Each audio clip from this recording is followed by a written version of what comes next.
most of them did not feel comfortable with dimming, and so they put Ed Stelmach second. And that is how he won. So crisis comes from comfort, but not when it's true comfort, when it's false comfort. So right now, let's see if you have true comfort. Because if you do, I can resign from the campaign, I can relax, life is good. Go back to normal life. If right now you feel things are being run well in Alberta, and that it is in good hands, then please tell me I am putting in a lot of work here for nothing. Okay, from the last, I'll take it that you do not have true comfort. Which what it means is the comfort that maybe your neighbor has when he says, I'm okay with it, I want to let it be, is false comfort. And you know what? False comfort is what happens when we're ignoring the problems, when we're the ostrich that sticks its head in the sand. And we cannot allow that. We must stand up against that. In a famous person, Warren Buffett, one of the richest men in the world, one or two depending on the day, the week, or the year, says that in a crisis, that is where you see who is swimming without swimming trunks as the tide goes out. So, you know what? The tide has gone out. Wow, this will be a press clipping. Ed Stelmach isn't wearing swimming trunks.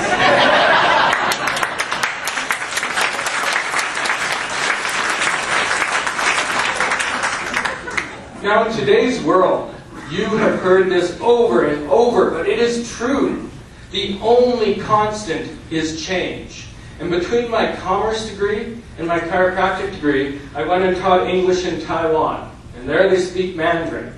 And in Chinese, they have a symbol for change that has crisis on one side and opportunity on the other. Now, we've just gone through the whole proof that we are in crisis. So we've got part of the recipe for change. Do you know what? The other part is opportunity. And I must tell you, that crisis brings to me the opportunity of fighting for the reform values that I stood up for all those years ago. And I'm very excited about that. When I came back from doing my chiropractic degree in 1997, I looked around Canada and I've been impressed. These Liberals had balanced the budget. Do you think I gave them credit? Do you think I believed it was them? No, I looked around and we saw the Reform Party of Canada, and I was impressed by the free votes, the recall, the referendum, the idea of smaller government, the idea of just shrinking the bureaucracy so that government focused on what it needed to, not every pet project. And I went out and campaigned hard for the Reform Party in Ontario. I was on the Young Reformers bus that went all around southern Alberta, and it was exciting. But you know what? When I went door to door, there were a few things we ran into. And the one that stuck with me to this day is, Mark, if you believe in these principles, why, in Alberta, haven't you done them? Everyone in Alberta supports this party. Why haven't you implemented them? So here is our opportunity. We can stand up, we can create good government with the Wildrose Alliance, and we can implement those ideas that we tried to sell in Canada, and that is why we need change.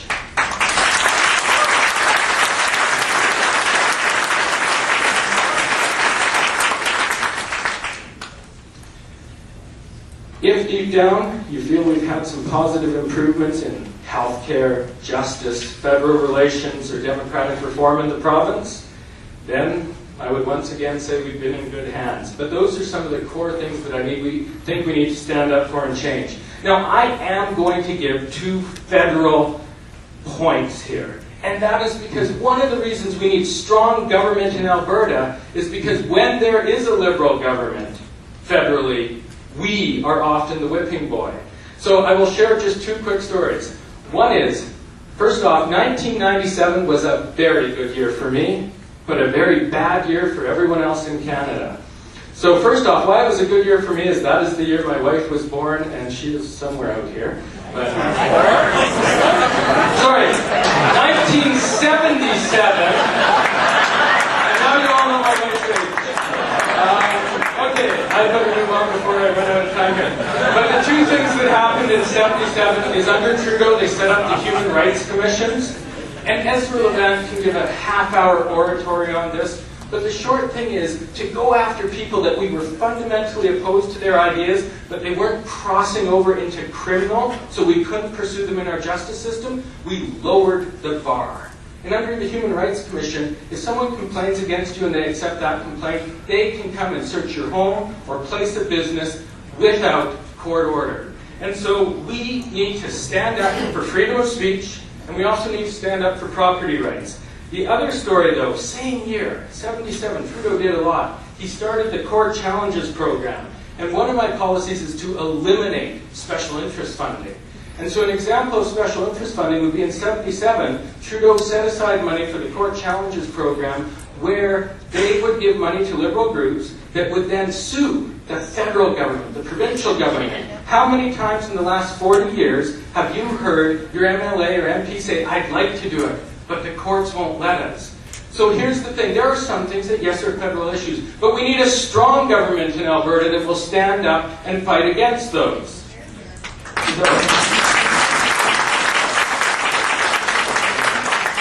Now, change equals crisis and opportunity. The difference is how we act. And we means all of us. Will you, with this crisis, stand up and give me your voice and give the Wildrose Alliance your voice so that we can make change and implement those policies? Or will we stick our head in the sand and ignore it? So my challenge for you is ask us hard questions, but we need you to go out, talk to your friends and neighbors. We need to grow this party because it is in our interest and it's definitely in my son's interest. Thank you very much.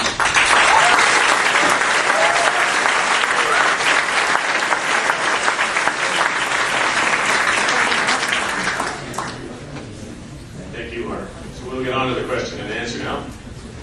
And the order will be going and is moving along from the initial draw. So Jeff will be first, and then on the answers to the question, I'll read right away to all. What is your opinion of the increasing number of MLAs? Why not reduce to, say, 65, 70? We have the highest number per capita in Canada. How about 52?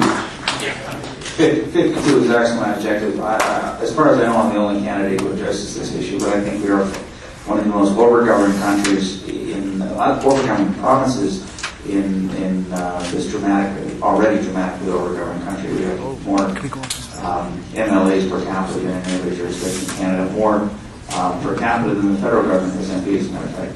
But yeah, so we do have to reduce the number of MLAs in the province, and my target would be 52. Thank you.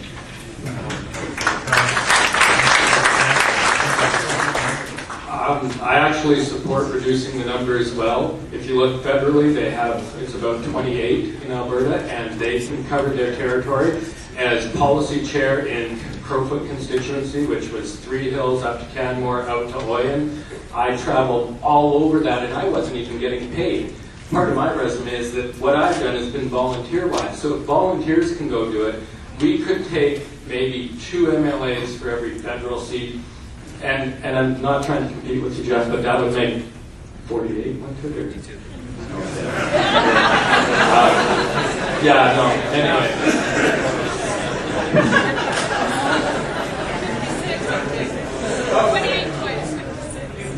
Oh, wow. And I'm the math geek here. I believe we have 20.